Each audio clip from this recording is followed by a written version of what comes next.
Hi guys! I'd like to begin by sending everyone a really big hug.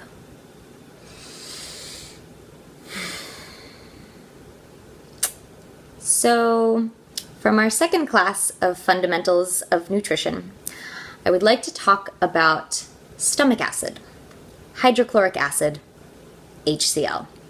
Because a lot of the time, we believe that we have too much acid, and we'll take antacids like Tums or what's called proton pump inhibitors, PPIs. And more often than not, what's actually the case is low stomach acid. So here's how it works.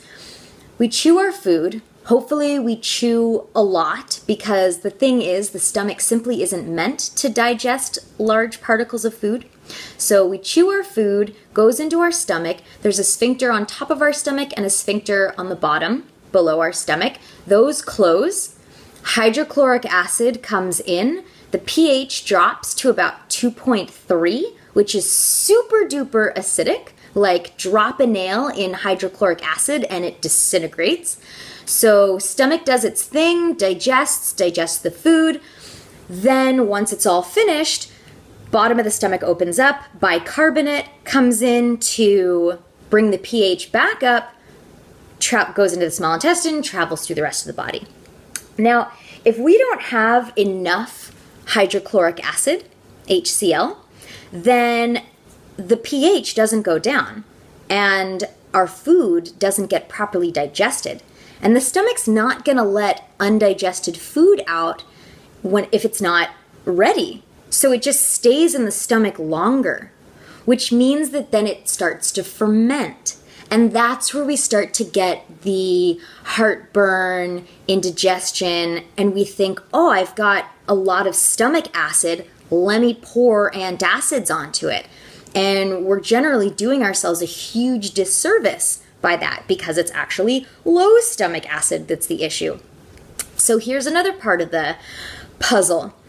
We have a mucus lining in our stomach, and this protects the stomach from the hydrochloric acid. Now and hydrochloric acid, we won't produce hydrochloric acid if there isn't enough mucus. The body is very smart. So mucus production depends heavily on zinc. So if we don't have enough zinc, then we're not producing enough mucus. Now, don't go out and start popping zinc supplements.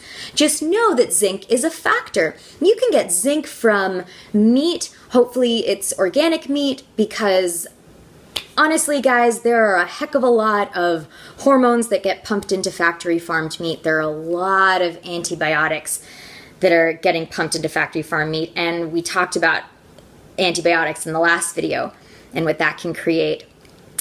So organic meat, also nuts and seeds have a lot of zinc. So enough zinc means you can produce enough mucus, and enough mucus means there's a better chance that you're going to produce enough hydrochloric acid. Hydrochloric acid means that your food is getting properly digested and not staying in the stomach longer than it's meant to.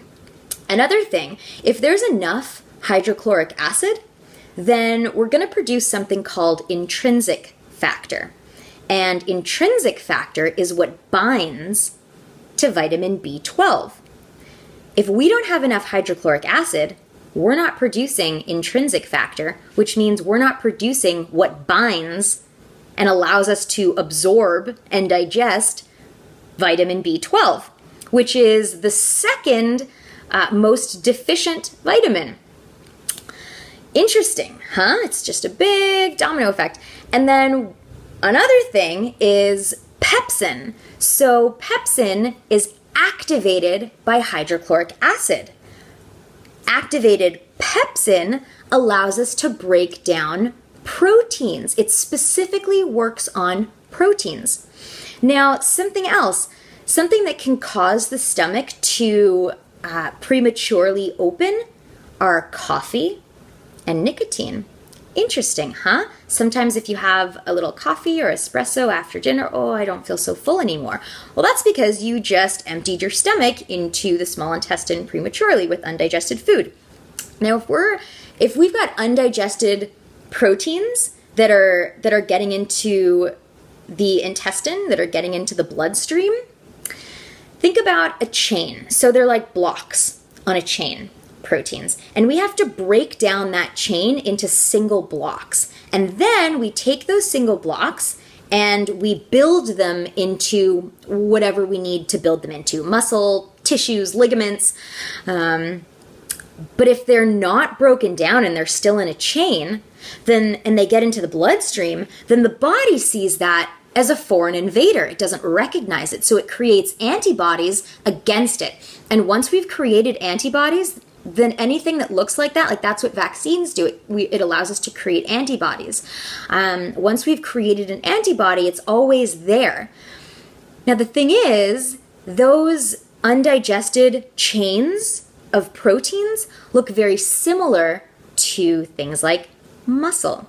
So after we've created these antibodies to these undigested proteins, well, then the body sees muscle and says, oh, wait a second, that looks very similar to this thing I just created an antibody for. Well, it's the same thing. I'm going to attack it. And that's where we start to get things like autoimmune disorders. So the takeaway from all this, and we'll start to talk about HCl production and more about what you can do as we go along. But for now, the takeaway is chew your food really, really well. And try not to have a cigarette or coffee right after dinner, because that's going to allow the contents of your stomach to prematurely empty. And that's that. Thanks for watching, guys.